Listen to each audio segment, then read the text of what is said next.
Olá, gente, tudo bem? Bem-vindos então à parte 3 da nossa segunda aula da disciplina de inferência causal em epidemiologia. Essa aula então sobre gráficos acíclicos direcionados. E no vídeo de hoje, que é a parte 3 dessa aula, nós vamos falar sobre esses dois conceitos aqui de deconexão e desseparação, que são uns nomezinhos talvez um pouco estranhos para a gente, mas que representam conceitos que não são tão difíceis assim de entender e que são bastante importantes para o nosso entendimento sobre os DAGs e também para a aplicação desses DAGs para a atividade de inferência causal. Começando então a falar sobre desseparação, nesse slide aqui, gente, eu vou falar algumas informações para vocês que vai parecer que eu estou me adiantando um pouco no conteúdo, mas a ideia é dar um panorama geral e aos poucos a gente ir construindo e aprofundando em cada uma das ideias que eu vou apresentar nesse slide, tá?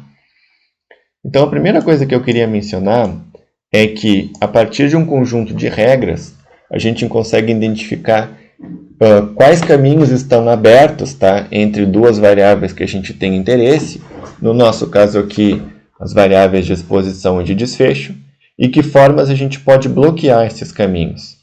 Tá? O que era um caminho mesmo, gente?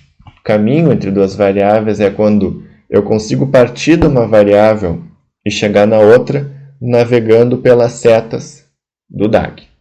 Tá? E esses caminhos, eles podem existir, mas eles podem ser de tipo aberto ou de tipo fechado. Tá? E a gente vai ver agora o que é um caminho aberto, o que é um caminho fechado. E quando a gente fala aqui, gente, em bloquear um caminho, quer dizer o seguinte: um caminho ele até pode estar aberto originalmente, mas a gente pode encontrar formas de, na análise estatística, bloquear ou fechar esse caminho. Então, bloquear um caminho nada mais é do que tornar um caminho que antes estava aberto em um caminho fechado. Tá? Às vezes eu vou falar bloquear caminho, às vezes eu vou falar fechar o caminho. São sinônimos nesse contexto também. Bom, e onde é que entra, então, esses conceitos de desseparação e deconexão? A gente fala que duas variáveis estão desseparadas quando não há nenhum caminho aberto entre elas. Tá? E do contrário, ou seja, quando essas duas variáveis têm um ou mais caminhos abertos entre elas, a gente diz que elas estão deconectadas. Tá? Então, desseparação quer dizer o quê? Ausência de caminho aberto. E deconexão quer dizer presença de caminho aberto. Ok? E a gente consegue, então, explorar esses conceitos de deconexão e desseparação para identificar caminhos enviesantes ou caminhos backdoor. Lembram que a gente fez uma alusão a esse conceito na parte 2 dessa aula? Se vocês não lembram, deem uma revisada no último vídeo. E identificar, então, esses caminhos, se eles existem ou não, também identificar formas de bloquear ou de fechar esses caminhos, para que com isso a gente possa obter estimativas de efeito causal. Tá? Lembrando, nesse slide eu só estou apresentando essas ideias para vocês, e ao longo dessa aula e das outras aulas, e das outras partes da aula 2, nós vamos entender melhor como essas ideias aqui funcionam na prática. Tá? Por enquanto, vamos tentar entender as regras de desseparação. Tá? Lembrando, gente, que nós estamos interessados em estudar a associação entre a nossa variável de exposição, que a gente representa como x, e a nossa variável de desfecho, que a gente representa como y. E notem que, por enquanto, eu estou presumindo, para simplificar os exemplos, que x não tem efeito causal sobre y. Viram essa seta que eu desenhei agora? No DAG original, ela não existe. Isso significa, então, que a gente está pensando que x não tem um efeito causal sobre y. Só para simplificar. Tá? Vamos, então, conhecer a regra 1 de desseparação. A regra 1 de desseparação diz o seguinte: que a presença de uma variável de colisão em um caminho entre duas variáveis bloqueia esse caminho. Então, olhem esse DAG aqui. Nós temos um caminho entre x e y, um caminho x, z, U e Y, certo? Porém, gente, apesar de existir esse caminho, a gente diz que esse caminho está fechado. Por que fechado? Porque ele contém uma variável de colisão, né? Ele contém um collider. E a gente consegue ver, né, que esse collider está presente de forma muito fácil quando a gente mostra o caminho nessa forma horizontal, como está aqui nessa linha, em que a gente vê imediatamente que a variável z tem duas setas apontando para ela. Como então esse caminho contém um collider, a gente diz que esse caminho está bloqueado no collider. Nesse exemplo aqui, bloqueado em z. E como não tem nenhum outro caminho entre x e y, a gente vai dizer que x e y estão separados. Por quê? Porque apesar de haver um caminho, esse caminho está fechado. Vamos pensar então um pouco, gente, sobre essa regra 1, tá? Da desseparação. Pode parecer estranho, né? Bom, como é que tem um caminho, mas ele pode estar fechado, ele pode estar aberto? E, na verdade, assim, essa regra, o que ela faz alusão, é simplesmente o fato de que não é porque duas variáveis têm uma consequência comum que elas necessariamente estão relacionadas entre elas. Essa regra decorre dessa ideia.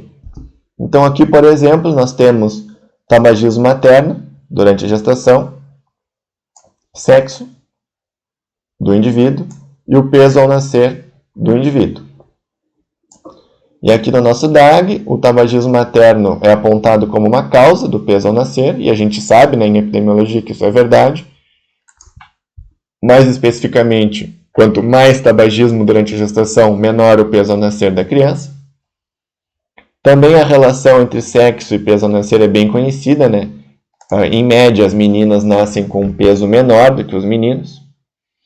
Então, nós temos aqui duas causas independentes do peso ao nascer. E eu pergunto, só porque tabagismo materno causa peso ao nascer e sexo causa peso ao nascer, quer dizer que tabagismo materno e sexo têm uma relação entre si? Não. Né? Não tem. Os efeitos de duas variáveis não têm a ver com a relação entre essas duas variáveis. Tá? Os efeitos, no caso, sobre uma terceira variável. Né? Então, é por isso que essa regra 1 ela existe, para evitar com que a gente chegasse à conclusão de que o fato de duas variáveis terem um efeito sobre uma mesma terceira variável, que por isso, entre elas, têm algum tipo de relação. Certo? Bom, vamos partir então para a regra 2 da desseparação. E essa regra 2, ela diz o seguinte: lembram que na regra 1, a presença de uma variável de colisão fechava ou bloqueava o caminho?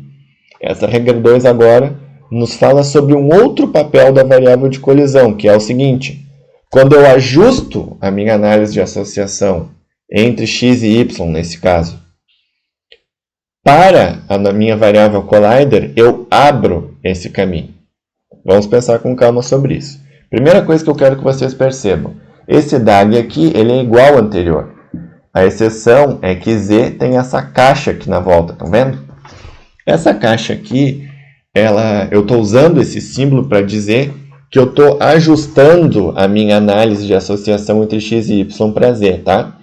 Então, como é que isso funcionaria, por exemplo, numa análise de um banco de dados convencional? Se a gente fosse fazer uma análise de regressão, por exemplo, y seria a nossa variável de desfecho, né, a nossa variável dependente, e x e z seriam as nossas variáveis independentes. Tá? Isso que eu quero dizer quando eu falo ajustar a análise de associação entre x e y para z. Tá? Bom, z é uma variável de colisão, certo? Então, em função da regra 2, a gente pode afirmar que uma vez que a gente ajusta a associação entre x e y para z, a gente está abrindo o caminho entre x e y, que originalmente estava fechado em z. Mas como agora a gente ajustou para z, esse caminho passou a ser aberto.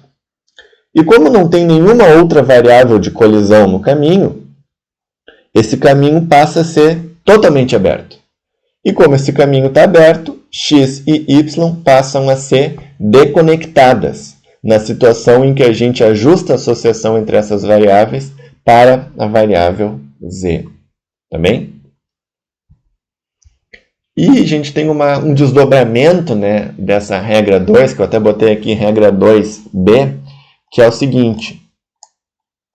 Além do collider, ajustar para um descendente de um collider também abre o caminho. Tá? Notem esse DAG aqui, ele é muito parecido com o anterior, exceto que a gente tem essa variável a mais aqui, z2, que é um filho, né, ou uma consequência de z. E agora a gente está ajustando não para z, mas para z2. Bom, como a gente não está ajustando para z, a gente poderia pensar, eu não estou abrindo o caminho entre x e y, porque eu não estou ajustando para um collider. Mas, na verdade, a gente está, sim, abrindo esse caminho entre x e y, porque a gente está ajustando, apesar de não para o collider, mas para um descendente do collider. Tá? E por que isso acontece, gente?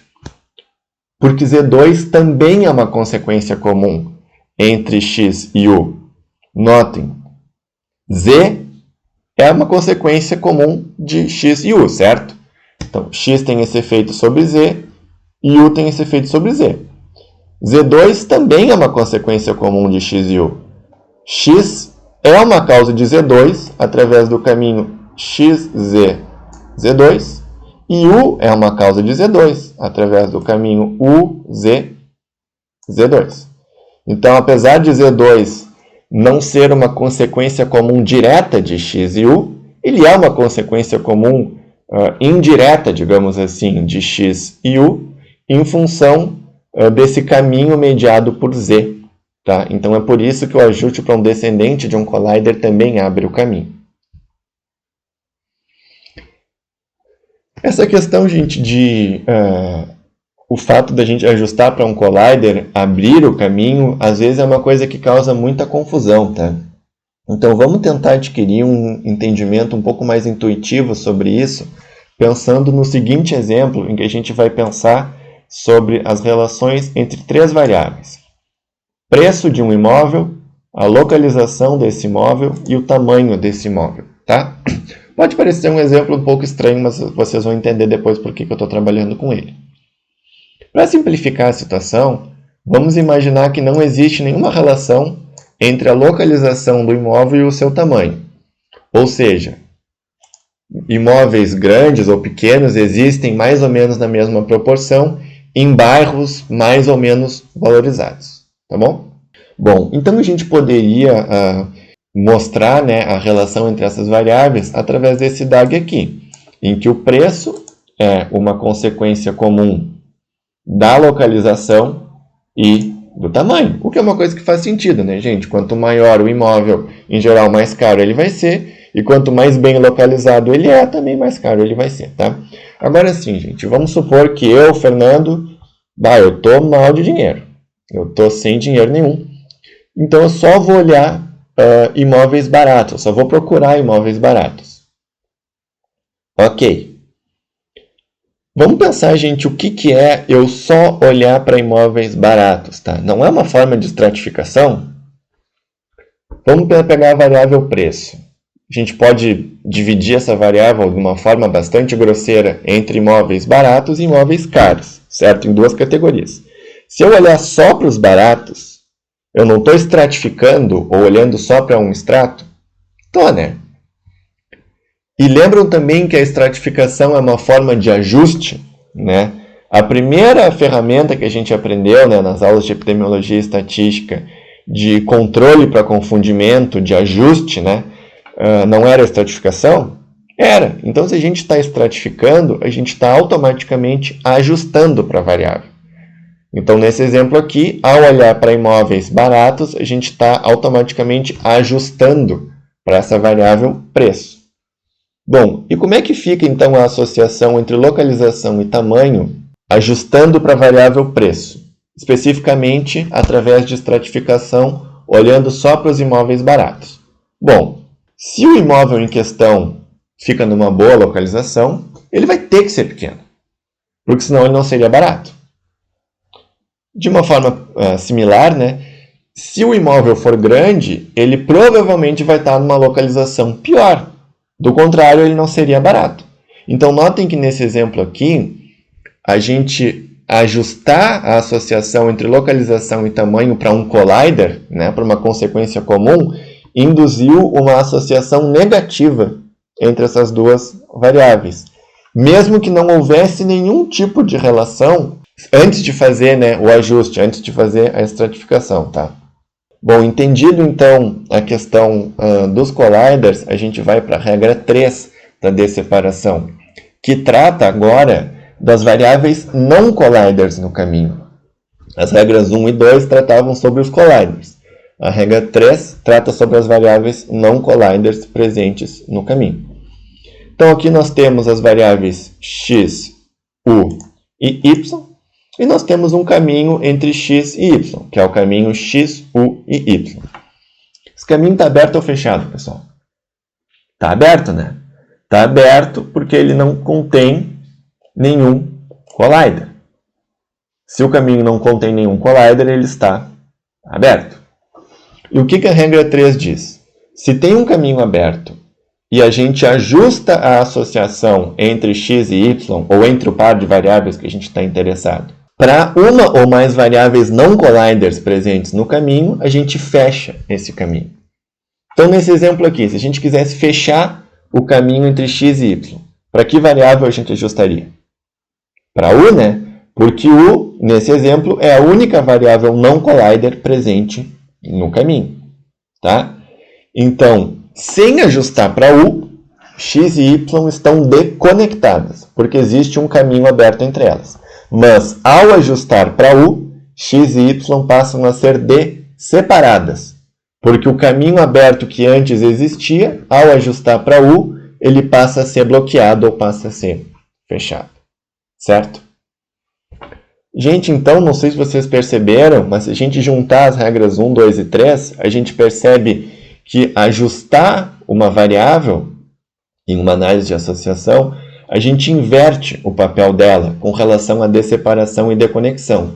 Se o caminho estava aberto naquela variável, uma vez que a gente ajusta para ela, o caminho torna-se bloqueado. Esse é o caso das variáveis não collider. Se o caminho estava bloqueado naquela variável antes de ajustar, uma vez que a gente ajusta a associação entre x e y para essa variável, o caminho passa a estar aberto nessa variável, que é o caso das variáveis collider ou dos descendentes do collider. Lembrem da regra 2b. E eu costumo falar, gente, ajustar, né? Ajustar a associação para uma variável. Talvez em outras aulas ou em outras literaturas vocês encontrem outras expressões, como condicionar ou como controlar. Eu costumo falar essa expressão aqui, ajustar. Tá bem? Gente, e a gente está falando sobre tudo isso, sobre desseparação, deconexão, as regras e tudo mais, porque essas regras nos ajudam a predizer, a partir do nosso DAG, quando que duas variáveis vão estar associadas ou não. Ou seja, existe uma relação entre desseparação e dependência estatística. Quando eu falo dependência estatística, gente, eu quero dizer assim, se duas variáveis estão associadas ou não. Tá? Se elas estão associadas, a gente diz que elas têm dependência estatística. Se elas não têm associação, a gente diz que elas são estatisticamente independentes. Tá bem? E a gente então conecta, tá, essa ideia de desseparação com dependência estatística através de duas outras regrinhas, que é a compatibilidade e a fidelidade. Vamos tentar entender agora o que é então a compatibilidade. A compatibilidade ela é muito simples, ela diz o seguinte: se duas variáveis estão desseparadas, então elas não têm associação estatística. Isso é o conceito de compatibilidade, tá, gente? Ou seja, esmiuçando um pouco mais, né? Se não houver caminhos abertos entre as variáveis de interesse, a gente espera, em função da regra de compatibilidade, que essas variáveis não tenham nenhum tipo de associação estatística, tá bem? Então, aqui nesse DAG exemplo, nós temos nossas variáveis de interesse, x e y, e nós temos um caminho entre essas variáveis, o caminho x, u, m e y. Esse caminho está aberto ou fechado, pessoal? Ele está aberto. Por que ele está aberto? Porque ele não contém nenhum collider. Muito bem. Então, nós temos esse caminho aberto.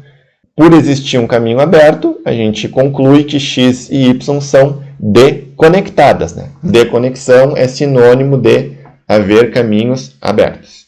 Ok. Mas vamos pensar, gente, que a gente testasse a associação entre x e y ajustando para u ou para m, ou até para as duas variáveis. Tá? Como é que a gente representava o ajuste mesmo? Fazendo, né, uma caixa na volta da variável. Bom, uma vez que a gente testa a associação entre x e y ajustando para u, e ou m, a gente não está fechando esse caminho? A gente não está bloqueando esse caminho? Estamos. Lembram da regra 3 da desseparação? Que ao ajustar a associação para uma ou mais variáveis não colliders presentes no caminho, a gente fecha o caminho. Se a gente fechou o caminho, essas variáveis agora, x e y, né, estão desseparadas. Se elas estão desseparadas, o que a gente vai concluir com base na regra de compatibilidade? A gente vai concluir que, ao ajustar para u, e ou m, x e y não têm associação estatística. E a segunda regra, tá, é a regra da fidelidade, que é meio que o contrário da compatibilidade. Se a compatibilidade a gente diz que desseparação implica em independência estatística, na fidelidade a gente diz que deconexão implica em associação estatística, implica em dependência estatística. Ou seja, se houver um ou mais caminhos abertos entre as variáveis que a gente está olhando, essas variáveis vão ter, sim, associação estatística. Então, esse aqui é o mesmo DAG anterior. Nós temos o caminho entre x e y, x, u, m, y. Esse caminho está aberto porque não tem nenhum collider. Então, se a gente simplesmente testar a associação entre x e y, sem ajustar para nada, sem desenhar as caixas ao redor de u e m, a gente esperaria, em função da regra de fidelidade, que x e y apresentassem uma associação estatística na nossa análise. Certo? 2 comentários finais, gente, para a gente poder, então, encerrar a aula. O primeiro é o seguinte. Eu botei aqui em geral, né? Em geral, apresentarão associação estatística. Por quê? Eu não vou cobrar isso nessa disciplina. Mas, para vocês saberem, na verdade, a regra de fidelidade se divide de 2 formas. A fidelidade perfeita e a fidelidade imperfeita. Tá? A fidelidade perfeita, ela diz que sempre que há deconexão, há associação estatística. Que é o que a gente está falando aqui, né? Tem deconexão, tem associação estatística. A fidelidade imperfeita, ela diz o seguinte: se houver deconexão, é possível ou pode ser que exista associação estatística. Então, ele não afirma categoricamente que tem associação estatística, mas ele permite, né, a possibilidade de que ela exista. Tá bem?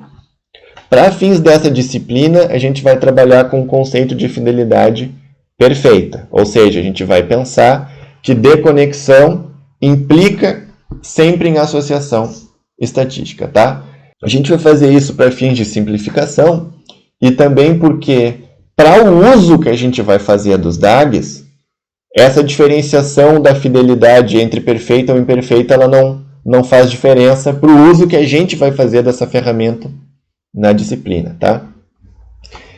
E o segundo comentário final que eu queria fazer é o seguinte: não sei se vocês notaram, mas com base na compatibilidade e na fidelidade, a gente pode pensar numa relação, né, entre haver caminhos abertos e associação estatística. Na fidelidade, o que a gente disse? Se tem caminho aberto, tem associação.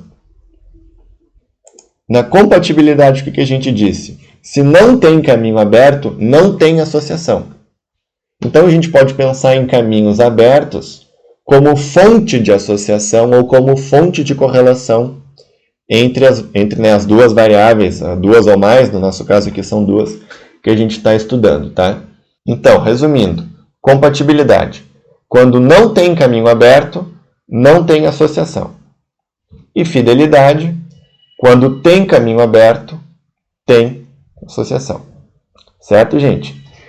Na próxima parte da aula, então, vamos ver como começar a utilizar essas regras que a gente aprendeu até essa altura aqui da aula 2, para finalmente identificar caminhos enviesantes nos nossos DAGs e formas de bloquear esses caminhos de forma a eliminar os vieses que eles introduzem nas nossas análises de inferência causal. Tá bem? Então, até a próxima parte da aula.